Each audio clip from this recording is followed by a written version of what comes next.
There was silence in the library. Olivia worked in this library.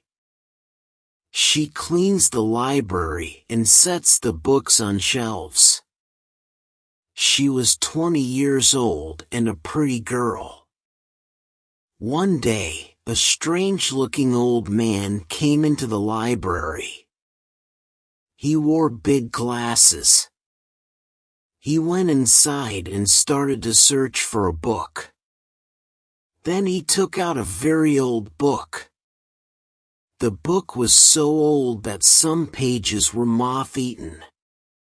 Olivia looked at this man carefully. Because no one has ever taken that old book. Even Olivia didn't know anything about this book. She hid herself behind a shelf and looked at that man. The man read the book continuously for 5 hours. Olivia was tired, so she took a nap. When she woke up, she found that the man had left the library. But the book was still on the shelf. Olivia was very curious to read the book. She picked it up and opened it. But she found something else. Between the pages, a box was cut out. And inside that box was a very antique watch. Olivia was surprised to see that watch. It had a black button on its back. And the watch didn't display any time. It showed number 3. Olivia was so curious that she clicked the button. As soon as she did that, the watch displayed the number 2. Again, she clicked it. And the watch displayed number 1. Then Olivia decided to click it again and see what happened. As soon as she clicked it, the watch displayed the number 0. And something was written below 0. The watch started to blink. The watch started to speak. It said, "Time to go back." Then suddenly, a light came out of the watch. Olivia was frightened. She didn't understand what was happening. The light was increasing. Olivia couldn't see anything. And then a loud noise came. After that, the library was dark. There was no light. And no Olivia. Where was she? Olivia was lying on the floor. But everything around her was different. Olivia opened her eyes and stood up. She was in a library, but this library was very different and old. Then she looked at a poster in the library. On the poster was written, "Victoriana City." What? I am in the Victorian era. This watch had transferred me 150 years back in time. Oh, God! Where am I? Cried Olivia. Olivia was in the same place 150 years ago. She didn't know anyone here. And how will she go back? Olivia went outside the library. The streets were full of people, everyone busy with their work. The ladies and gentlemen were dressed very differently. The houses were different. Olivia looked at everyone and started to cry bitterly. She wanted to go back. She started to run down the street like a madwoman. Suddenly, she bumped into a man. "Oh, dear lady. I am sorry. Are you okay?"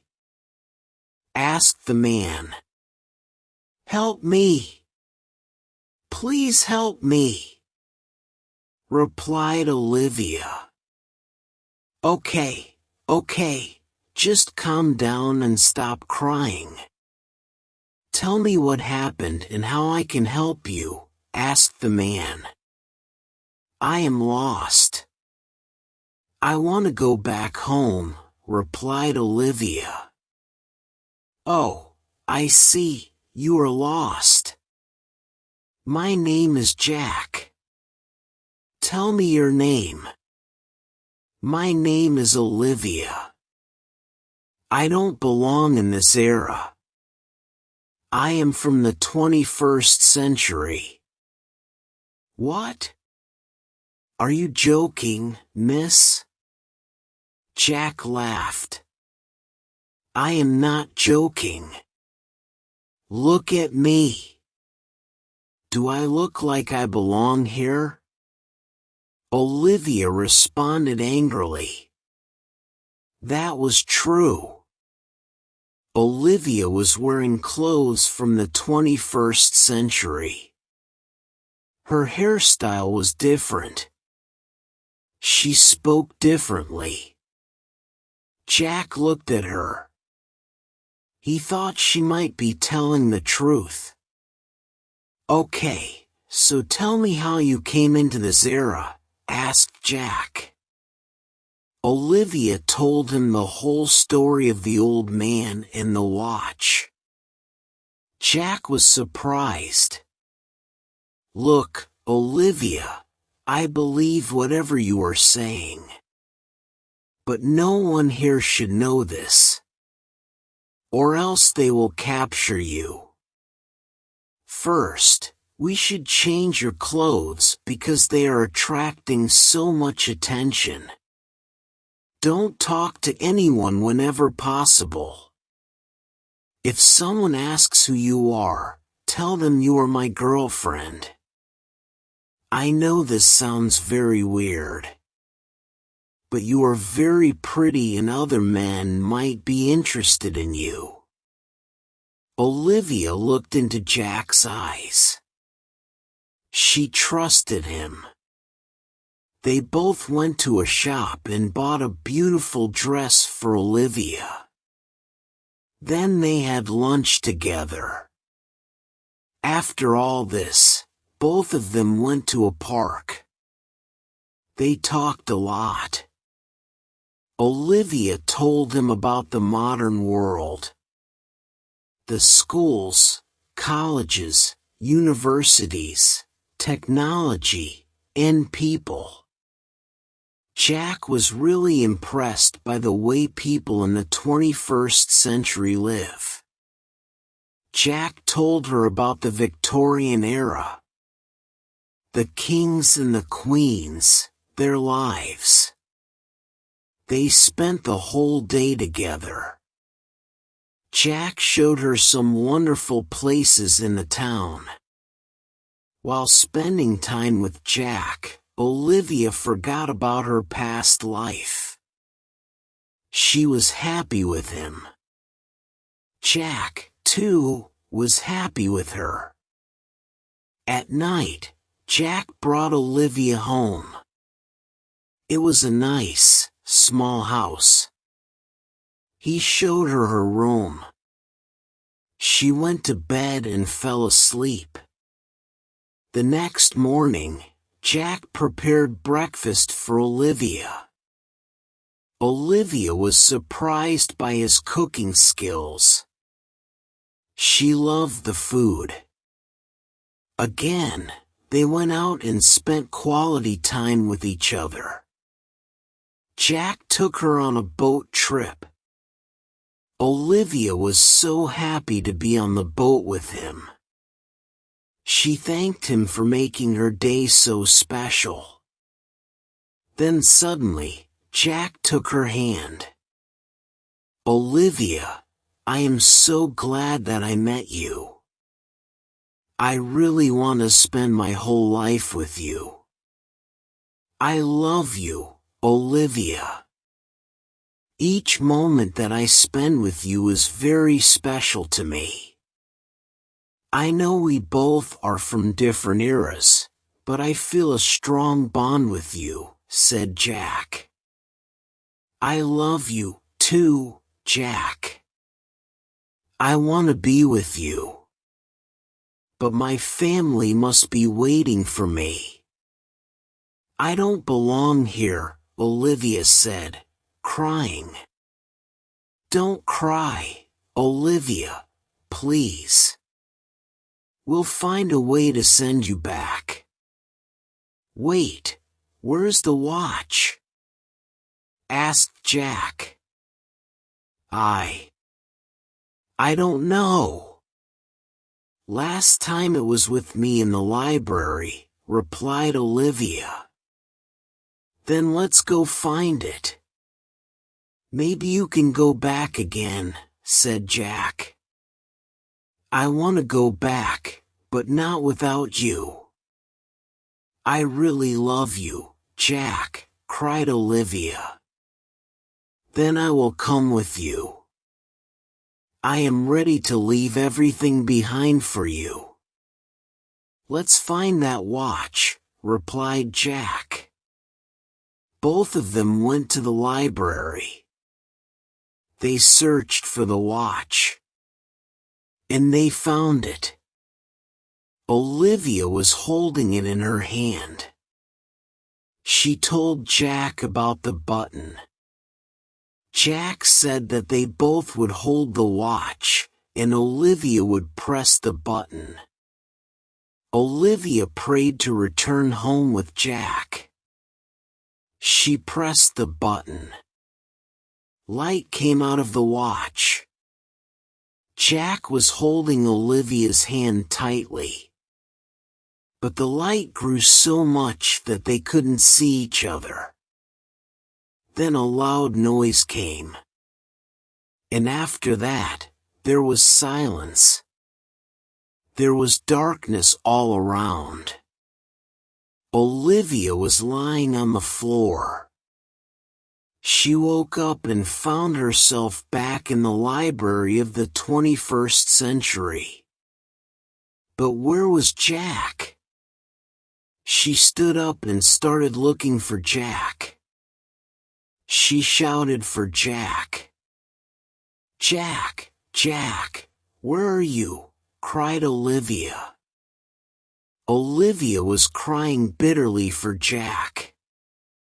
Just then, her parents arrived at the library. They had been looking for her for 2 days. When they found her, she was devastated. Her mother hugged her. She was brought back home. The next morning, when Olivia woke up, she was very happy to be at home. But where was Jack? Olivia asked her parents if they had seen a boy with her or not. But no one had seen Jack. Olivia got dressed and went back to the library. She looked for Jack in the watch, but found no one. She cried a lot. Jack was not in the 21st century. He was left in the Victorian era. Then suddenly, Olivia remembered Jack's full name and his date of birth. Jack had told her. His full name was Jack Wilson. She decided to go to the cemetery and look for Jack. She also bought a rose and some flowers. She entered the cemetery. She told the caretaker of the cemetery about Jack Wilson and his birth date. He guided Olivia to a grave. On the tombstone was written Jack Wilson. And it had the same birth date. Olivia cried upon seeing it. She placed the rose on the grave. And then she said, "Jack, I love you very much. You are my first and last love. I will never love anyone else." Olivia dug the grave to plant the flowers she had bought. While digging, she found something. It was the magical watch. She found it. She smiled and said, "Jack, I found it. I will come to meet you again. And this time we will be together forever." This story outline, designed for an A1, basic English level audience, maintains a focus on simple language while delivering a narrative rich in suspense, emotion, and mystique. This story and its narration are provided by English Story Podcast. Learn English through stories.